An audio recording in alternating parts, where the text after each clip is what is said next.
What up, what up? This is Finance, Fitness, and Folk, a channel we discuss finance, a little bit of fitness, talk about some folk. So on today's episode, I'm going to discuss why black people like Donald Trump. So admin notes, thanks again to all the subscribe to the channel. I endeavor to keep pushing the video out, give you leverage, the better it sells. So let's get into it.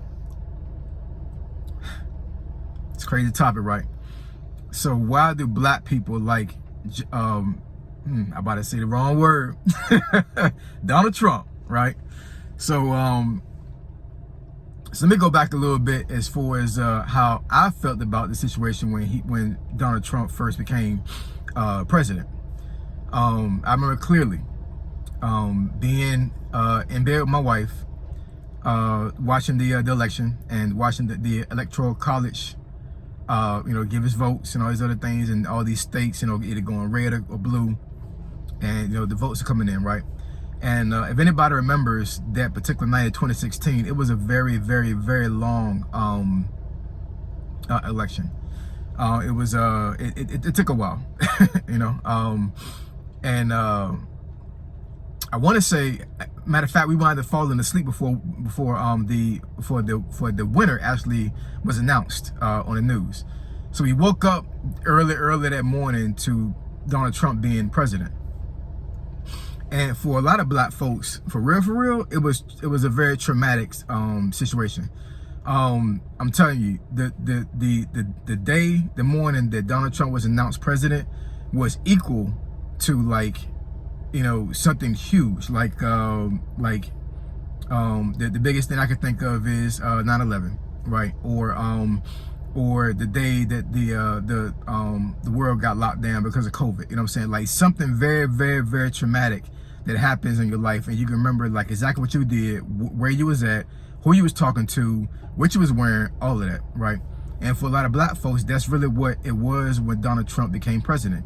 Now, addressing to folks that are Caucasian or Hispanic or another race that are not black that's watching the video right now, you have to understand that a lot of the media caused this, as far as black people thinking that Donald Trump was some devil in disguise or something, right? Because they pushed this narrative that he was racist and he was all these other things. Now, I mean, don't get me wrong.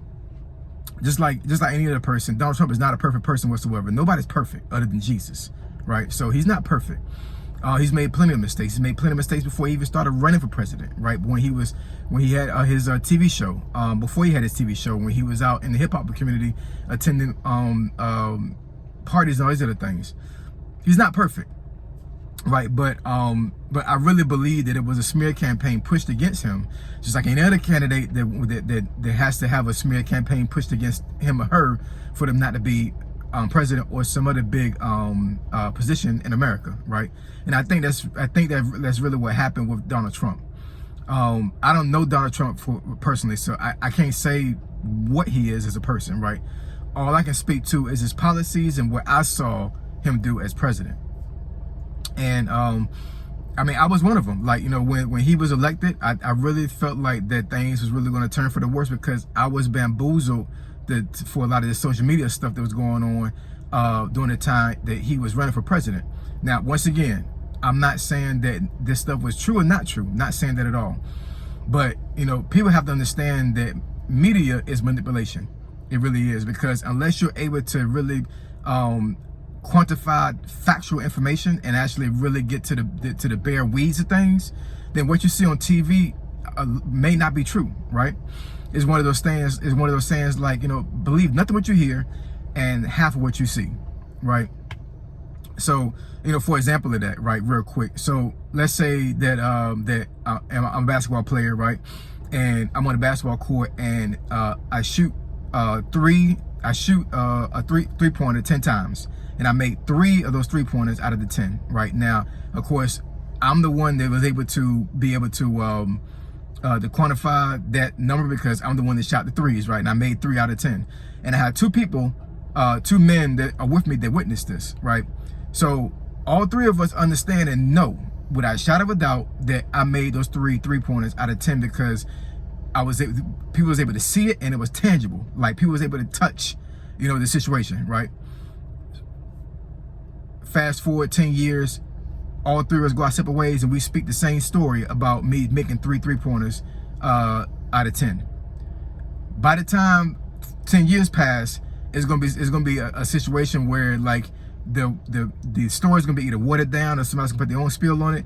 So it's a proper chain of custody that has to happen with this story for it to be true 10 years from now.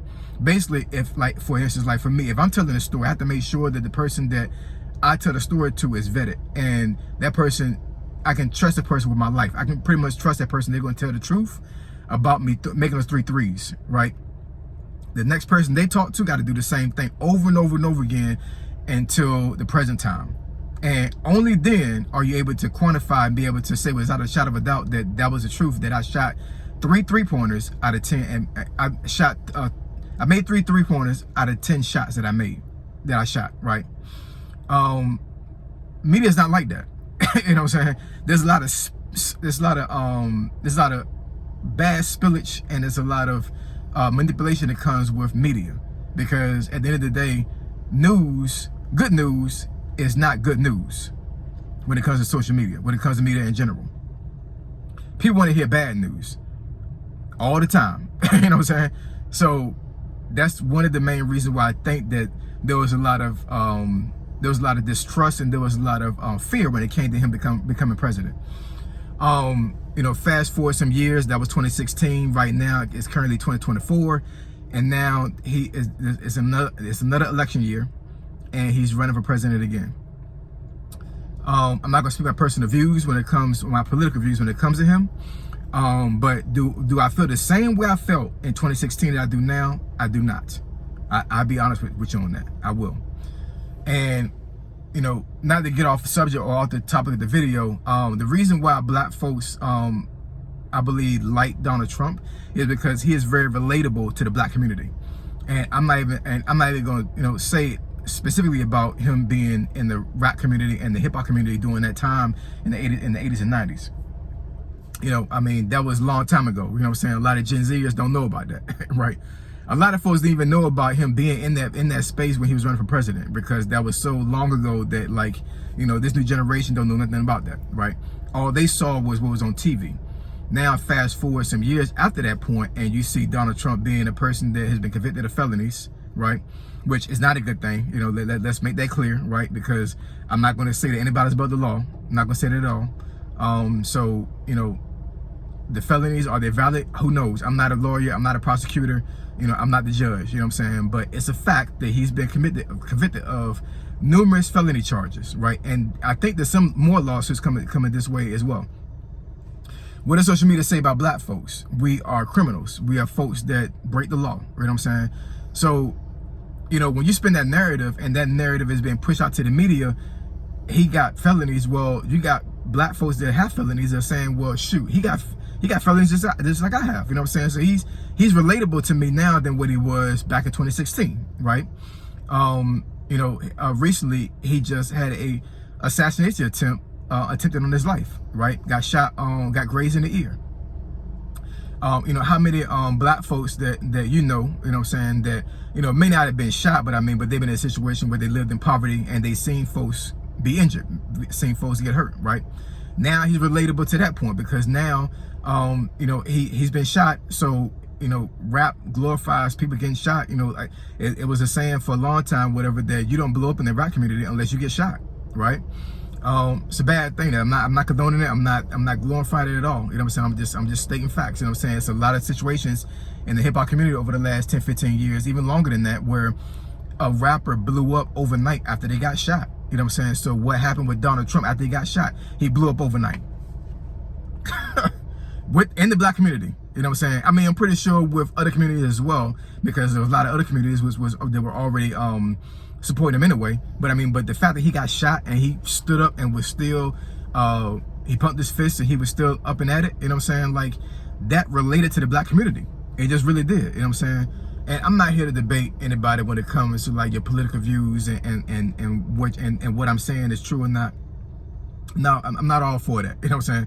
I'm all about putting out information to make you think about things outside of the box, you know what I'm saying? And I think a lot of black folks that have hatred for Donald Trump don't really know the logistics and the reason why. And one of the main reasons, honestly, is because of the media. That really what it boils down to. Because, you know, I'm not going to get rid in depth with media, but media is controlled by a extremely small select group of people. Extremely small, right? Like, I'm not even gonna say the number, but it's ridiculous how small the amount of people that actually controls the media. And, you know, it's one of those things, like, you know, like if I'm a controller of the media, am I gonna shine bad juju on myself if I own the media? No, I'm not. I'm gonna push out media that is going to push stuff out of the way of me and shine light, whether it be positive or negative, or somebody else. You know what I'm saying? And I think that's one of the reasons why a lot of black folks don't like Donald Trump, is because of that. But the reason why a lot of black folks now in this day and age like Donald Trump is because over the years, after he lost the presidency, the second term to Joe Biden, he has become a lot more relatable to the black community because of the things he's gone through. You know what I'm saying? He's gone through adversity, right? He's gone to court numerous times and have beat cases. You know, this particular case that he went up against a while ago. You know, it's not really a while ago, but recently. You know, it's July 2024, so I'm saying recently in this present age. But you know, he didn't beat those charges. You know what I'm saying? But he's still able to run for president because even though he has felony charges, right? So that is really one of the reasons, one of the multiple reasons why black folks like Donald Trump, right? And once again, I'm not going to say my political views, not going to say that I like Donald Trump or not like Donald Trump. I'm just stating fact, just putting some out there for you guys to ponder and to understand, because whether you like him or not, he's relatable to the black community now. You know what I'm saying? And I said before in the previous video, the black vote is a very powerful vote. So once you got the black vote, anyways, if you want me to discuss a topic or a subject that's beneficial to the channel or beneficial to yourself, email me findingfitnessfolk@gmail.com. My email address is in the description below. Findingfitnessfolk, F, I'm gone.